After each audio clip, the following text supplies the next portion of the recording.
All right. Hello, everyone. This is Nicholas Hall, founder of Graham's Foundation. You can't tell, but it's the middle of summer right now.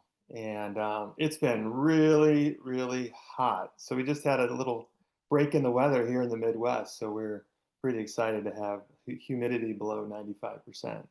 And Nathalie Maitre is joining us from Atlanta, Georgia, where a break in the weather is probably 95% humidity. Uh, down in, down in Atlanta, I know it's all relative, but it's hot down there. So, but she's cool. She's in the office. She's got the AC going, I'm sure. So, Nathalie, welcome. Thank you so much. I, You're I welcome. really appreciate this, Nicholas. Yeah, you're And welcome. yes, there is a break in the weather is 86 degrees currently. Exactly. See, it's all relative. So, one of the things that I like to do is not introduce the person's background and their profession, because a lot of the people I talk to, half of the interview would be talking about that because of their schooling, their education, their professional background. So what I thought I'd let you do, Nathalie, is kind of share your background relative to probably what's most important in terms of prematurity and in our community, and from a professional background, what do we think our community is going to be most interested in knowing more about you? So I am a mom, and I think that that is probably how I would define myself before anything else in the world. I am the mother of two amazing children, who are now young men. And my first son was a very preterm infant born at 27 weeks when I was still in my pediatric residency. And I had decided I wanted to be a neonatologist. And suddenly I had an abruption. So that wasn't the best. And then I had the amazing creature who is my eldest son, Leo. Wow. Like lived, literally the lived experience. And sometimes I hear stories of people have that experience and then it changes. Maybe they're going to go into nursing, or they're thinking about going into nursing, for example, and they have that lived experience, and it inspires them. You literally were in the middle of your education, and the universe was like, we are gonna, whether you seem like an empathetic type person, but just to make sure, just wanna just to make sure, we're going to give you a little bit of extra training. Well, so Nicholas, you must have a line to understanding the universe that I don't. Um, I I at the time probably didn't see the humor in it, but I can see it now. Yeah, Thank you for pointing it out. yeah. No, I know you're a fish. We're all a fish in our we're a fish in the water, and at that point it's like you said, you're a mom, and this is, and something happened to you physically that, caused the premature birth. And I don't know how old your son is, but I know, medicine, especially in this particular area, has really had some incredible breakthroughs in a short period of time. But it was quite, I mean, common practices today are different than they were some when your son was born. It's interesting because when I think back, he received, I was very fortunate. I remember on my way to the emergency room calling the NICU where I'd already done 6 months during my residency, and saying to the charge nurse, listen, I'm coming and my baby's going to be there. Do you have beds? And I'm just telling you, it's coming, 27 weeks. He's a boy. Um, and she said, yep, we'll be ready, Nathalie. And it was at Duke University Medical Center. And I have to say that the care he received at the time Mhm. Yeah. was no different than what he would receive now. He received surfactant, high frequency ventilation. He he he was treated for his patent ductus arteriosus, which some people treat now, some people don't. Yeah. A little, yeah, I know it's changed a little bit, right? But in him, it was so big and it Yeah. was affecting him so much. Yeah. So all the treatments he would have had now actually haven't changed that much. When his blood pressure dropped, he got vasopressive agents like dopamine and he got a little bit of steroids, hydrocortisone.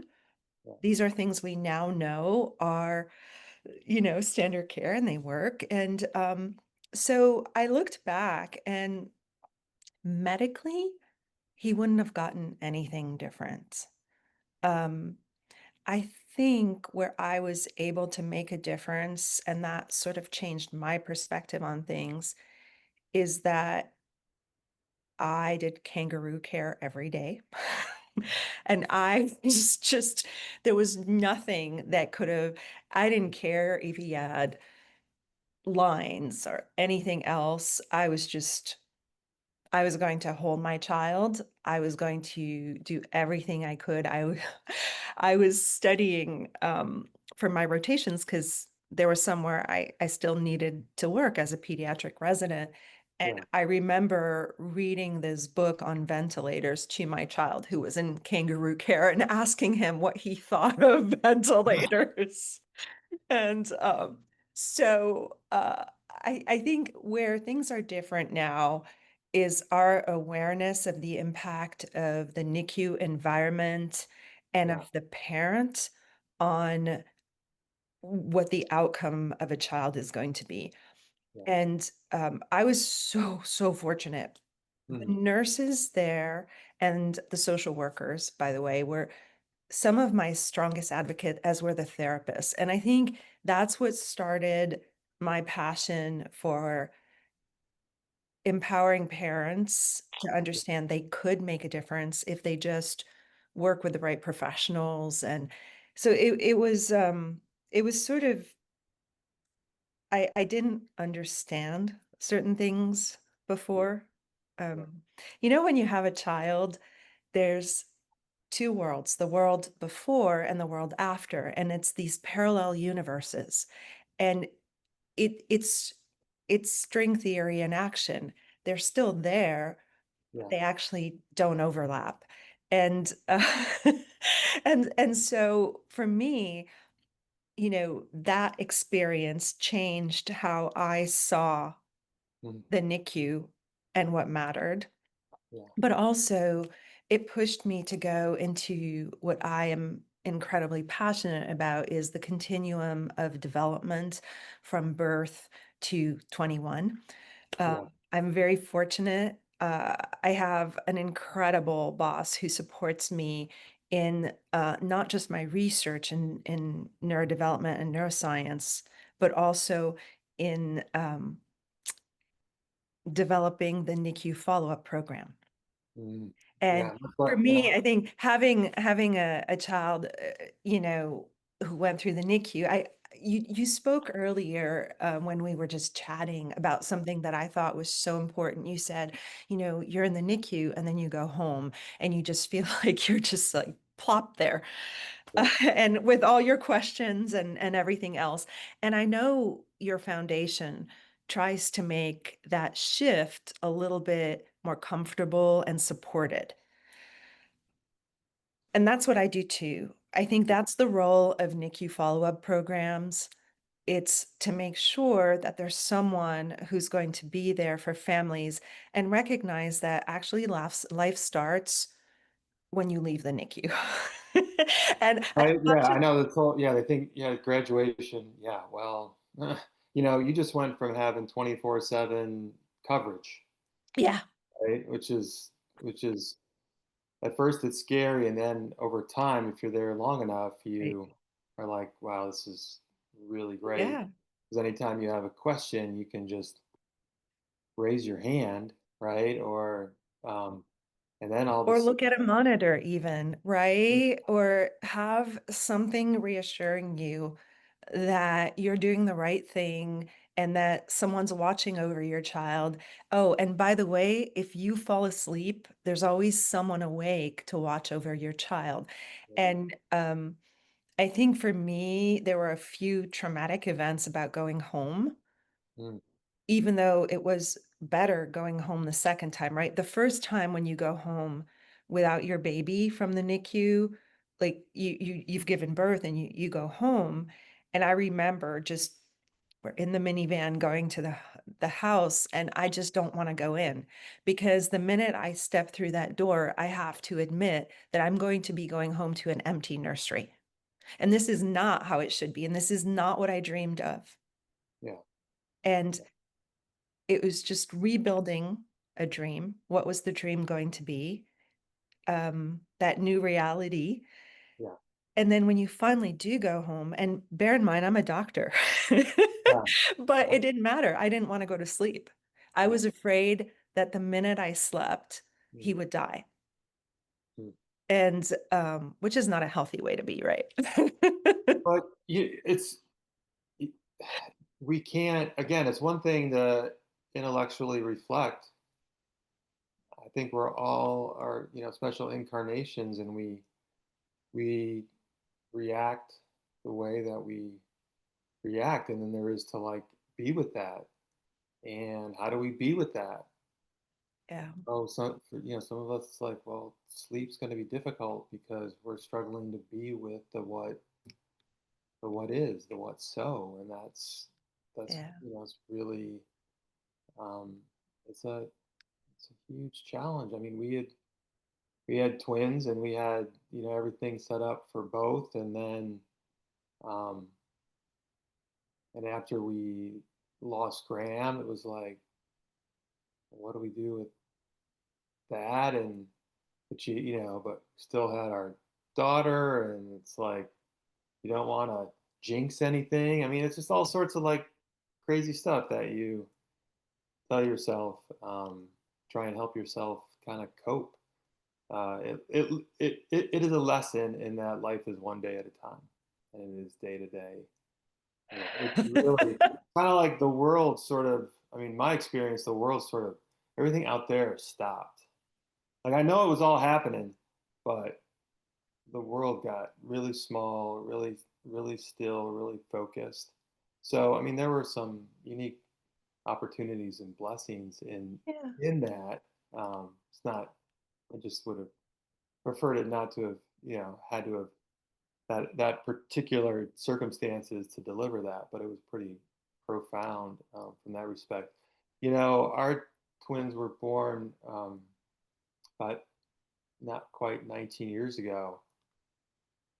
Graham's um, mother only held him once, 45 days. He lived for 45 days, held him once. I only held him after we had stopped all care and just, held him as the final minutes as he was passing. So, and we didn't know enough to try and advocate for kangaroo care, for example, like Mm, sharing about. So, yeah. no, it's and and I think there's that. You had shared how you knew what was going on, so you were able to call the NICU in advance and prep them. And They talk about like the golden hour, like how important that first hour of yeah. intervention is, and the preparation, and um, you know, But bear in mind, none of that changed anything, right? I was having an abruption. yeah, My child had a massive brain bleed. Um, and the way I found out was on the third day of life, I was all alone at the bedside because I was always at the bedside. At 3 days, I can tell you that I was just still in my bathrobe and slippers by the bedside, which don't know what I was thinking, but I couldn't be bothered. And yeah, the ultrasound tech came, and I was the first person to see my child's head ultrasound. And I had this terrible knowledge of what was going on, and I saw it, and I remember her kindness because she looked around and she could see that everyone was busy on rounds. There was no one to be there for me, and she said, "It's going to be okay." And I said, "No, it's not. There are two threes and a grade four bleed. It's not okay. It's not okay." And she said, "But I think the grade four is only on one side." And I Mm, just looked at her and I could see she just so badly wanted to help, right? But she didn't know what to say. And I would tell you that ignorance is bliss mm, sometimes. And because the people who helped me probably the most are unrecognized, usually in NICUs, and it was the social worker. mm, And she quickly saw this spiral into PTSD, yeah, trauma, and everything else. And she's the one who said, "You need to go see someone right away." And that is probably the single most important thing they did, not just for me, but for my child. You talk about advocating.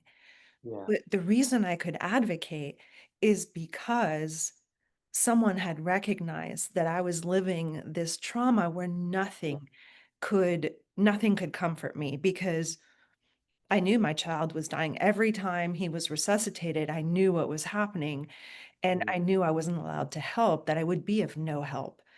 yeah, And every single time something happened, there was absolutely nothing that could reassure me.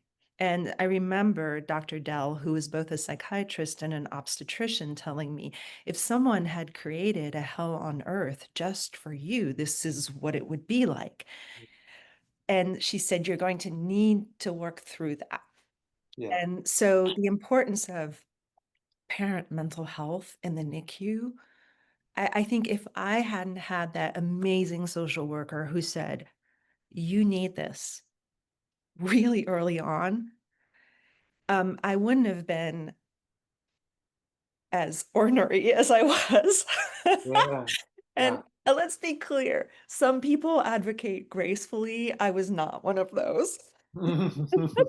I was probably one of these, you hear all sorts of words to use to describe parents like me, whether it's toxic or whether it's difficult or challenging, all these things. I mean, those were me, right? Because I was living my own version of hell on earth, Mm, and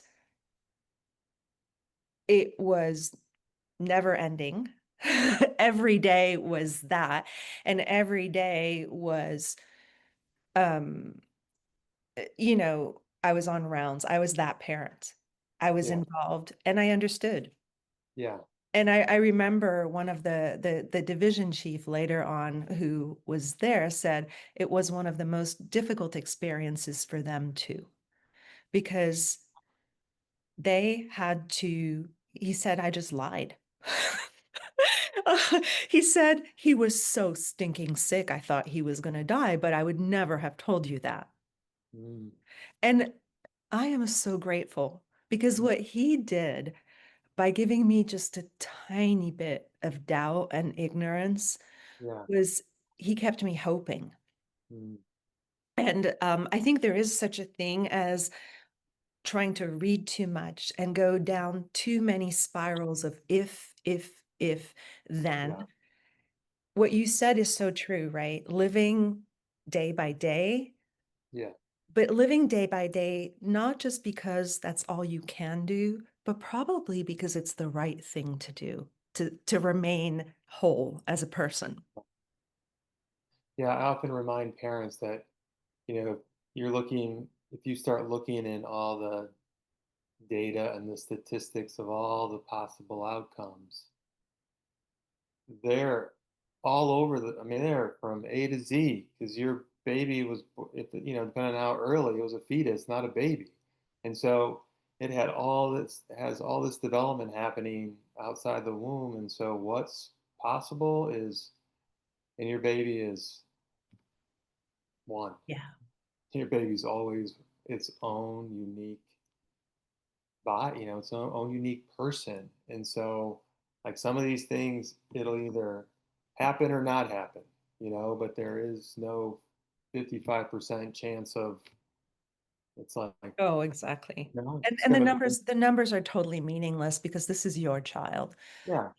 And so that experience of what you're describing though is for someone who I'm a doctor, so you might guess that I somewhat enjoy being in control.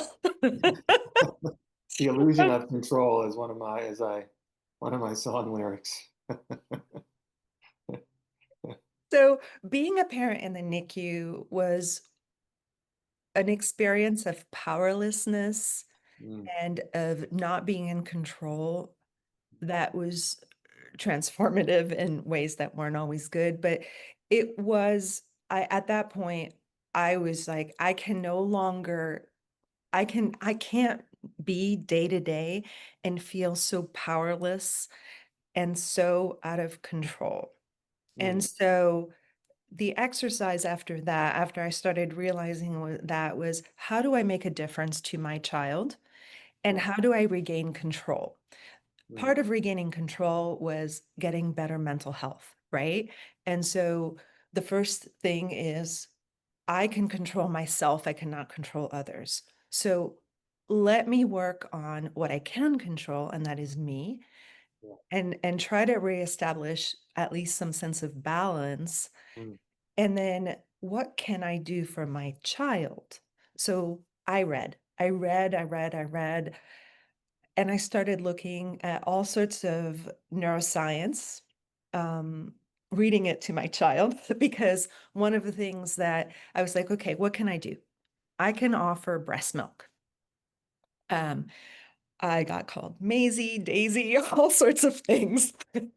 I didn't care uh, because I knew that even if I had to be sleep deprived, which I was for the next 15 months, pumping because my child never was able to properly latch and eat, he was going to get breast milk. yeah. And then I was like, what's the next thing? Kangaroo care. So you and I talked a bit about kangaroo care. And I started reading, there wasn't that much evidence 20 years ago, but I started reading about stories in different hospitals. And I started reading about the literature on biofeedback to the autonomic nervous system, what regulates our heart rate and breathing, what, all these other things. And I was like, okay, I can do this. If I manage to find balance within myself so that I can regulate my own heart rate and breathing, which in a state of intense anxiety in the NICU is super easy, as you can guess. Yeah. Yes. Um, and I was like, I can do this. And I did it when my child was on a ventilator, and I did it when my child was on CPAP, and I was there. And I think after a while, um, two things happened. First of all, the only nurses who were willing to be my child's primaries were tough. They were the ones who were not afraid of a doctor as a parent, and they were incredible.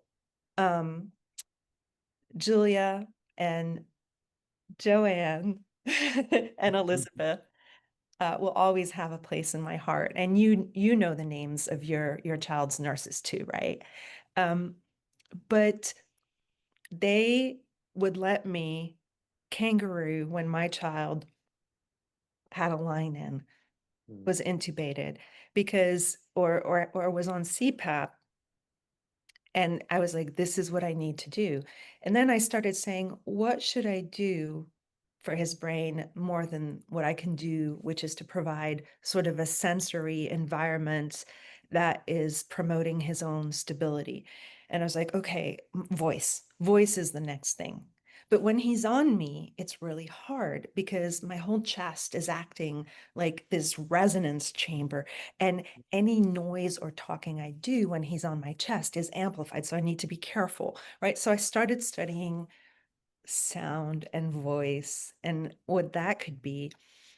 And later, um, voice and sound became a way, and my child, who's now an adult, reminds me of this. The reason he went into choir is because he has cerebral palsy, and as a result of his brain bleed. But um, every night we had to stretch, every night, every night of his life since he was a baby, to try to ease some of the spasticity, the cramping, the pain. Mm, And those stretches aren't super comfortable. And so mm, what we would do is we would sing. And we started off by singing the same songs I sang to him in the NICU because they were very familiar. And then yeah, over time, he became part of the song. He wanted songs about him. And then it became songs that he could sing with me. And then his brother joined in and so every night during Leo's stretches, we would sing.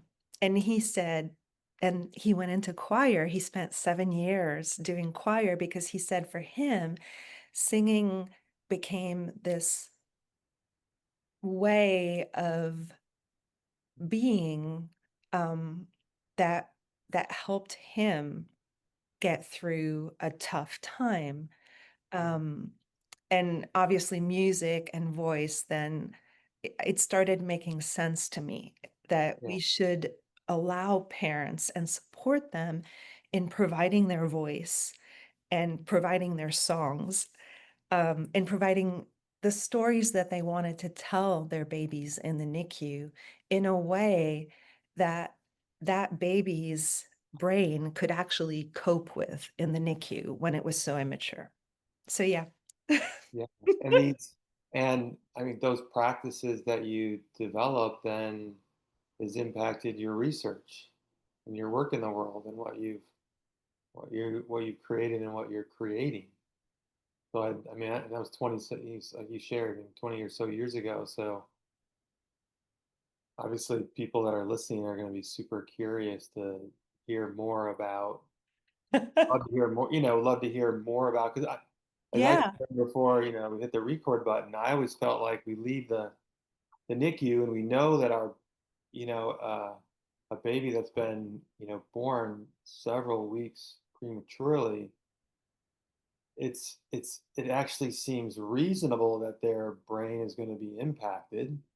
It seems like it would be weird to think that it's not. And Mhm. so isn't there's something we can do to help with the healing, the development, and Yeah. I'm trying to learn how to speak Oh, Spanish. absolutely. I'm trying to learn how to speak Spanish, learn Spanish now, and it's really hard as a middle-aged person, but young people they absorb everything. So it's like, I don't know, should we be feeding these something specific? Anyhow, it was always like a curiosity and interest that I had.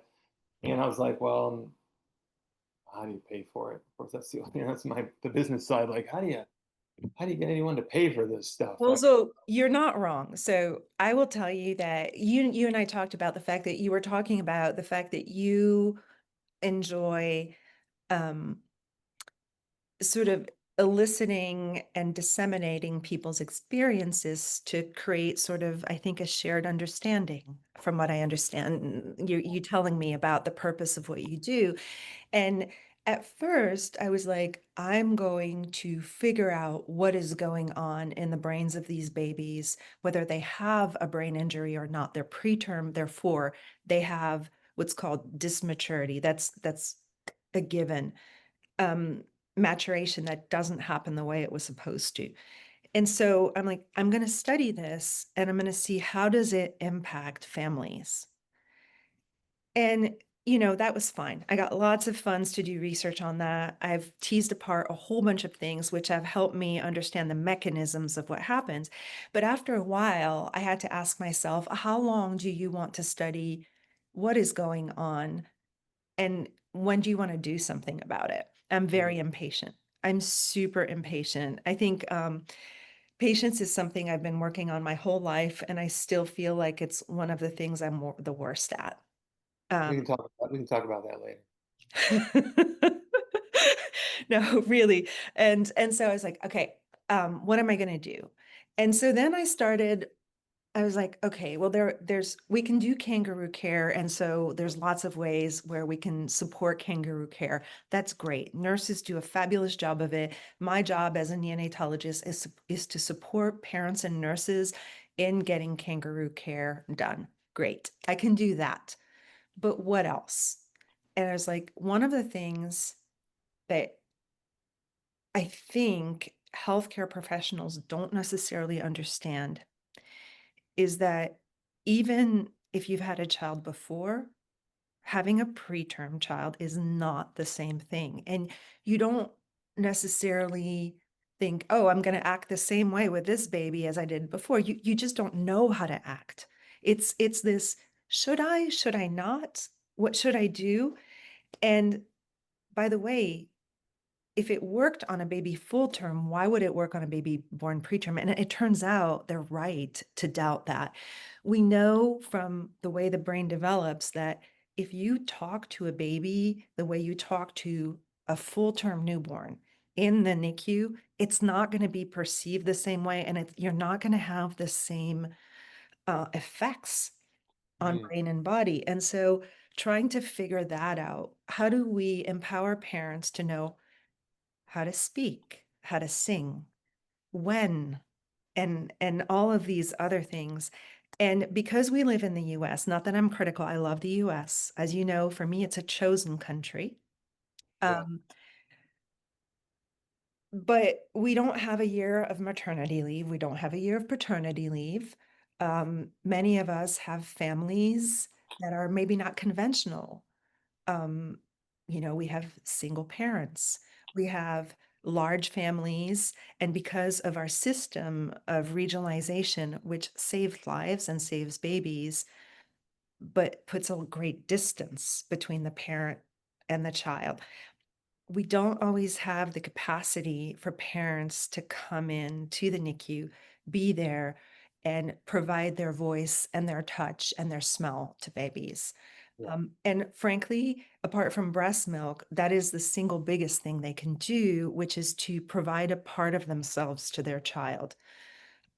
So, how do we empower parents to have some control over that, some ability to do it anyway, Mm, in a way that works for their baby's developing brain and body? And so yeah. that became the work of the next 15 years. Mhm. And at the same time, as I was like, okay, you're going to work on interventions for this, and you're also going to make sure that you help develop systems for after the NICU. What happens to these children after the NICU, and how can you still impact it even after they've left the NICU? So a lot of the interventions I design are for babies with brain injury after they leave the NICU. And even if they don't have a brain injury, like the latest intervention we did was for any child who has a motor delay. Those are fairly common after preterm birth.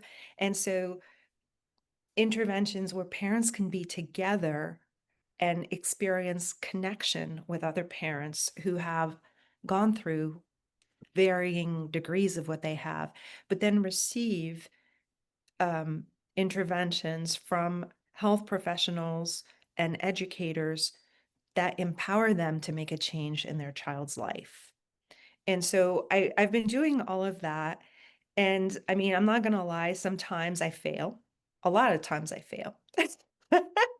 But, by now, Iterations towards figuring out yeah. the solution, right?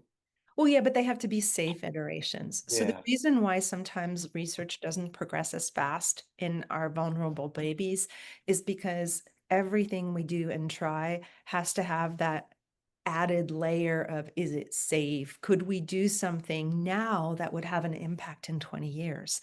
Yeah. And so that part's hard, and Yeah. it's pretty awesome. Um, and and and what's nice is understanding that to empower parents to deliver interventions in the NICU and afterwards, the first thing you have to do is engage them, co-create them, and also understand sometimes what they don't necessarily yet understand is that it's not okay right away. It's not okay. And you're trying to do something for your child when you are not okay. And I'm still going to help you do something for your baby. But please, please, please also listen to me when I'm saying take care of yourself, take care of your couple. Um, because if you're two parents, then maybe work to, work on that. I wish someone had told me that because, you know, my children's father and I quickly were no longer together. And I wish someone had been not just talking about what about your mental health, but what about your couple's health. Yeah. And so now I try. Does that Yeah, make sense? I feel like you should have to opt out of some type of support versus a social worker That's kind of genius. recognizing, um, because you were there every day, and you had a social worker. Not every neonatal intensive care unit has one, or they float between there and labor and Yeah. delivery, and not every parent can be there all the time. And so, Yeah.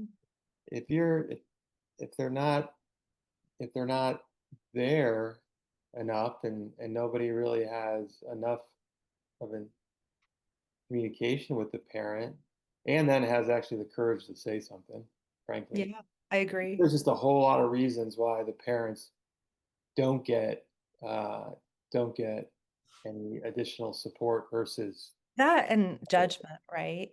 yeah. Now, that bothers me. Like, we go into medicine, and the one thing we need to do is suspend judgment. I Mm, cannot care well for my patients if I judge. yeah, I can't.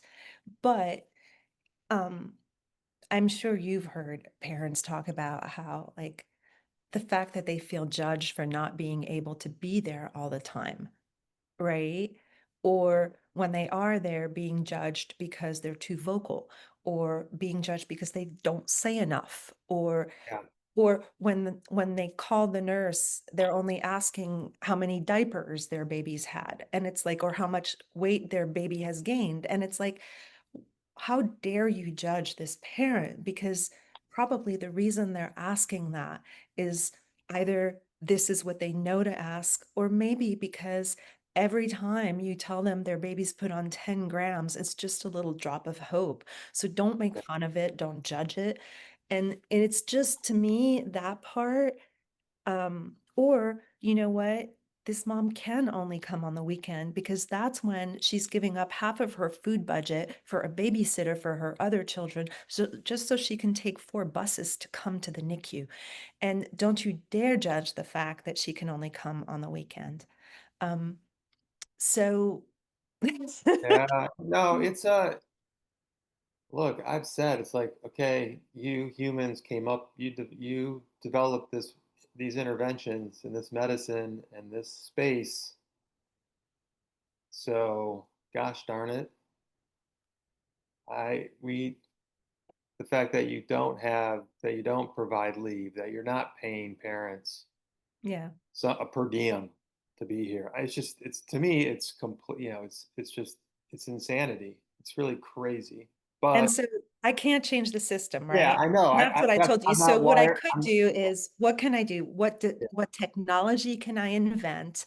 And that, yeah. I know you've talked to Dean, who's the founder of smallTalk, but what technology can you invent that will let parents have a little bit of that? What intervention? So I designed this intervention called Mind that the NIH helped me test, and we're about to publish these results. So I'm so excited, but Mm, where the parents provide their voice and yeah. a scented cloth, right? And the babies are on that cloth and they're requesting their parents' voice. So it's not just being played, they're actually getting to request it. And the therapists have these binders that are kangaroo binders. I love the Zaki. I have to tell you, I'm not supposed to endorse products, but sorry. I love them because you don't, when you feel like when you're in the NICU, you need about 5 hands. And just not having to do that one thing really does at least free two hands up. And then the other thing is this experience of mindfulness. And I told you a little bit about how I needed to learn to control my breath. And you've mentioned Mm, something about living day by day, which is a little bit, and I don't want to put words in your mouth, like um, being in a moment or being in the present. I know not everyone is of the mind that mindfulness matters, but I think when you're interacting with your developing preterm infant, mindfulness does matter.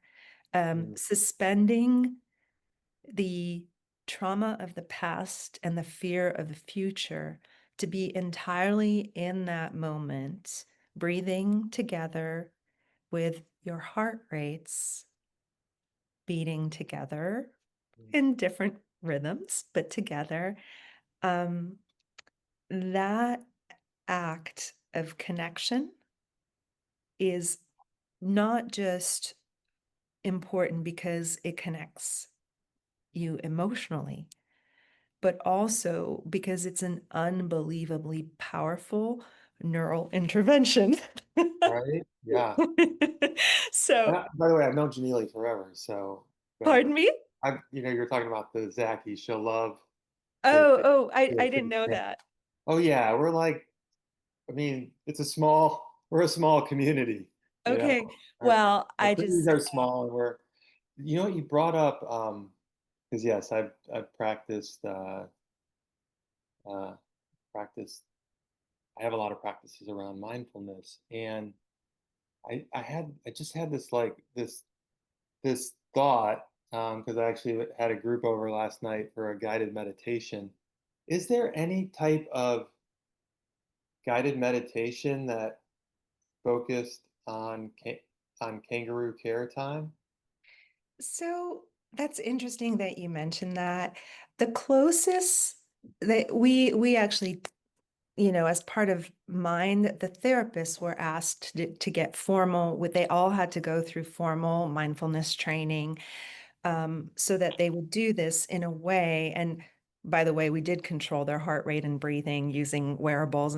But for parents, it's interesting. I have not seen something. I have guided parents, especially parents of children who've had a neural injury, who Yeah. want to know what to do, like whether it's a grade 4 IVH or 3 IVH or HIE. So parents whose children have had some form of birth Mm, trauma that affects their brain, often they are in such a state of anxiety that I have helped them do guided meditation at the bedside. Um, but often, before you can even get them to do a guided meditation, you have to get them to do 3-7-8 or box breathing to just even get them down, yeah. Right. because they're just so high. They're just, No, it just struck me as I yeah, was thinking about it. Okay, kangaroo care, yes, it's important. However, if it's being done and the parent holding the baby is anxious yeah. and nervous, and so Mhm. their breathing is a little bit shallow, like they're actually, And their heart rate's elevated. they're uh, transmitting those vibes Yeah, versus, there's a lot of other things involved. I agree. yeah. Hmm, I think Martha Welch did some fabulous stuff with kangaroo care, where children, she starts the connection in kangaroo care by the story of sometimes the child's name, or the story of why their parents wanted that baby. So there's a lot of stories, and we often use the story of your name to get parents. We'll do box breathing, the story of your name. The box breathing or 3-7-8 can get them out of sort of a panicky place. And then when you start with the story of their name and the dreams they have for their child, hmm, um, that story tends to bring them to a better place. but then getting them to the place of quiet, and of presence, that can Yeah. be a little trickier. Yeah. So I knew that this talk was going to go over. I'm so No, sorry. no, no, no. What's over, right? It's all like, oh, I said, anyhow, I How did knew it was you going know? because I just knew because I knew we'd have like so much to talk about. But before, so uh, but before we wrap things up, I would like you to share a bit about small talk, and if it's you mentioned a paper that's going to be coming out, if that's related to it. So it Yeah, would yeah, be yeah. helpful. I'd love the parents to actually know, like, okay, she's talking about this research, these things, these insights, and I know you've got actually something that parents will be able to leverage and use to be able to help make this difference. So I'd love to be able to talk about that a little bit before we. Sure. So small talk, I remember I told you I wanted to invent technology. So I designed what I called a dinosaur egg. And full disclosure, it was pink with blue dots when I started it. And I had just worked on 3D printing, but I wanted a way for parents to get their voice at the bedside of their child, regardless of whether they could be there or not. And there are different iterations of this. One is simply if you want your voice played in the right way, where your nurse actually is there and she knows your baby and she can play your voice at the right volume with everything the right way. So small talk is an egg. And it's an egg because I love the shape of the egg. I think it's one of the most beautiful shapes I've ever seen. And its symbol is pretty great too. Yeah, So that is a fully sanitizable speaker because infection is one more worry I didn't want us to have. Like, honestly, phones and microphones and recording devices in an incubator or next to your baby are just like these germ things. Like, trying to disinfect them is ridiculous. But also because nurses are our strongest partners, right? And that bedside nurse is there and she knows your baby even when you're not there. And she's going to pick the right moment to give your voice so your baby can receive it. So, small talk in its egg version, that's what it allows. Um, it comes with another part, which I'm really passionate about, a series of courses on infant directed speech for parents of preterm babies, because assuming that someone who has their first baby in a state of trauma, stress, anxiety, and everything else is going to know how to talk to that baby is unfair. So we have, so it incorporates some of these courses.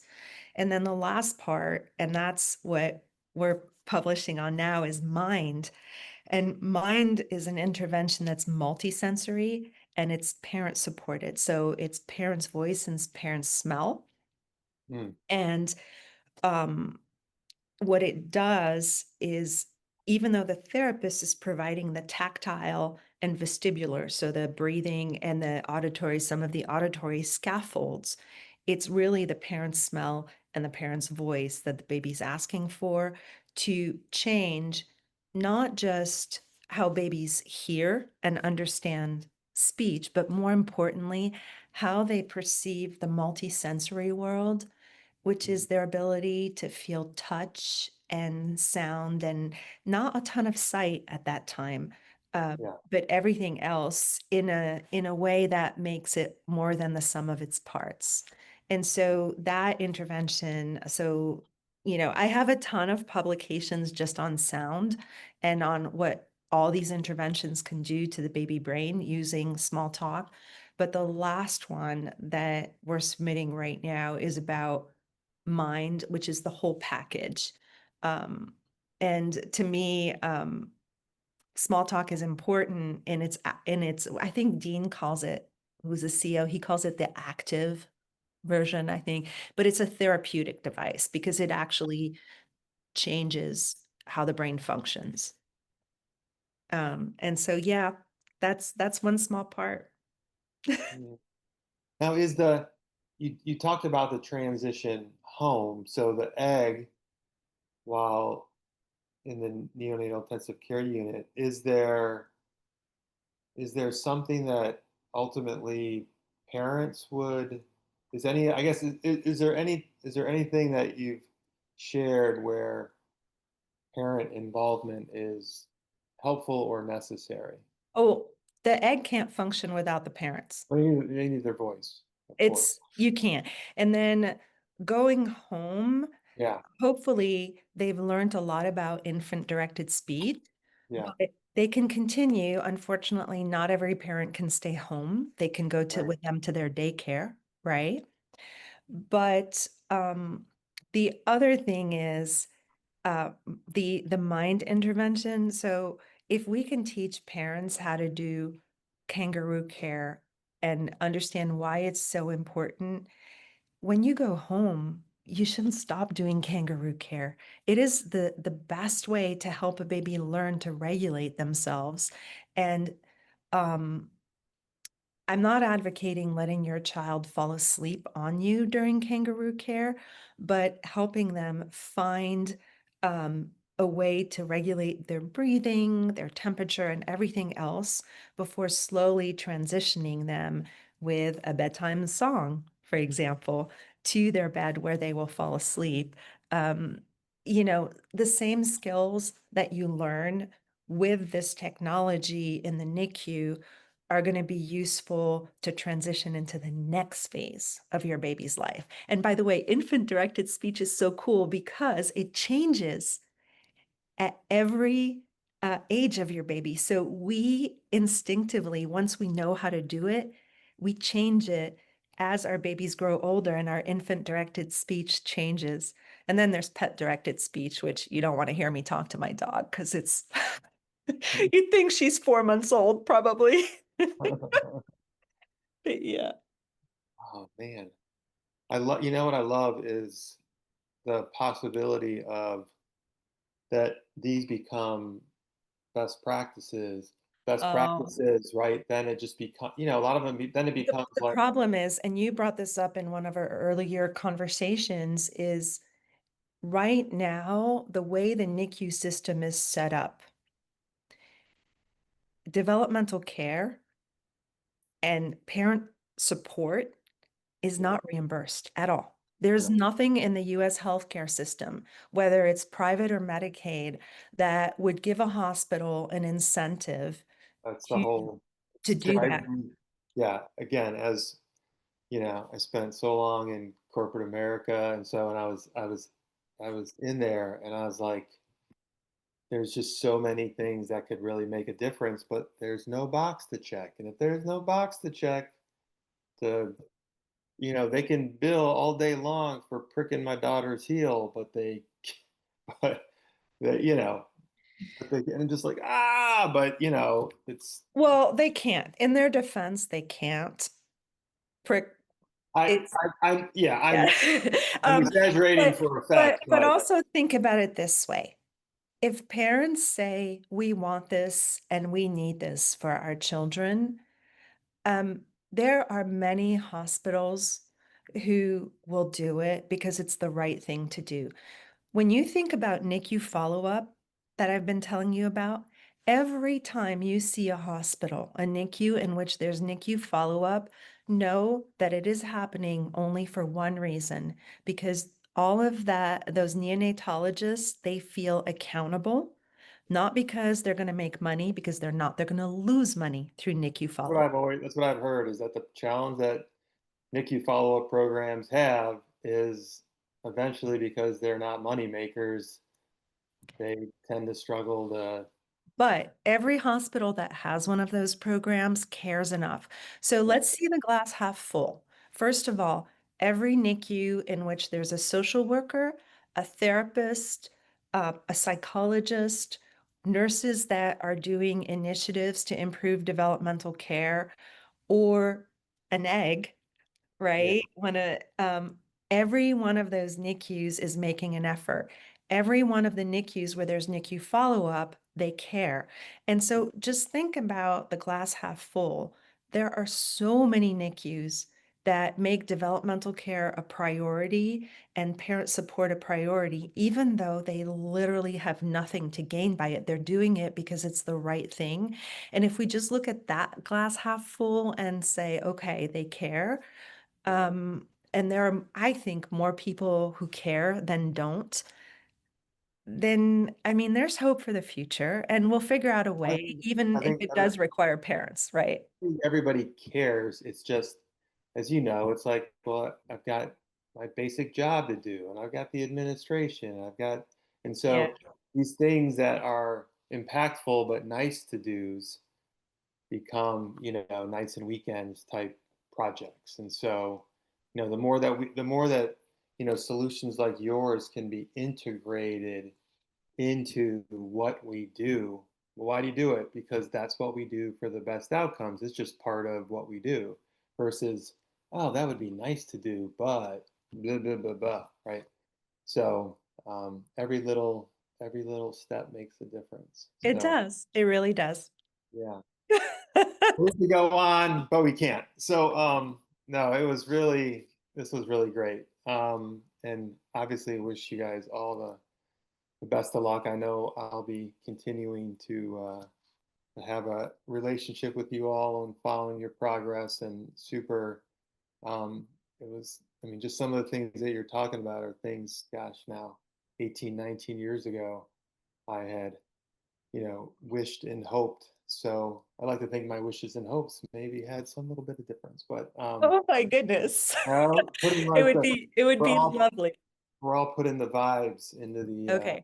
into the universe. So I Next guided meditation, right? really, really appreciate your time. Obviously, myself, I speak for the whole Preemie parent community. We appreciate your hard work and dedication, and wish you all the best. Best to all of you. And I hope parents don't ever think they don't have a voice, because they don't. I mean, they have a voice, they just need to raise it. And who cares if someone tells them they're being loud? Yeah, Just tell keep it them to going. keep at it, right? Yeah, absolutely. Thanks, Natalie. Take care.